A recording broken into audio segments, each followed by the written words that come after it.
Il est l'un des piliers de la famille royale britannique.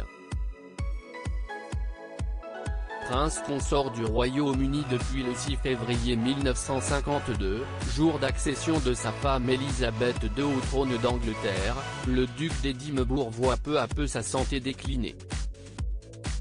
Âgé de 99 ans, le prince Philippe a été hospitalisé le 16 février dernier, victime d'une infection qui aurait causé un malaise.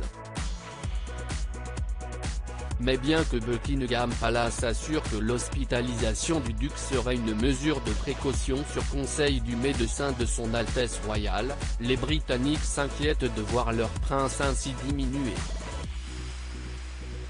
Depuis l'arrivée de Philip Mountbatten au King Edward VII Hospital, nombreux sont les passants à faire un détour par la clinique.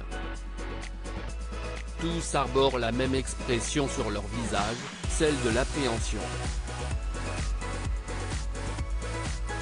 Si est préoccupant car vu son âge, il est très fragile. On se réjouit de fêter le jubilé de la reine l'année prochaine, ce serait tellement dommage s'il n'était plus là pour y assister, confie une Anglaise à nos confrères d'Europe 1. Une autre, tout aussi inquiète, redoute de voir disparaître l'une des figures de son pays. J'espère qu'il va s'en sortir. Ce serait tellement étrange qu'il disparaisse. Je n'ai jamais connu que lui avec la reine à la tête de la monarchie, affirme-t-elle. Une hospitalisation prolongée pour le prince Philippe. Malheureusement, le prince ne devrait pas quitter l'hôpital avant au moins quelques jours.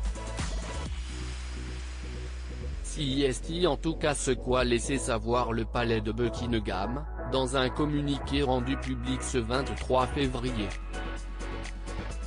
Le duc d'Édimbourg demeure à l'hôpital King Edward VII où il reçoit les soins des médecins pour une infection, peut-on lire dans le communiqué.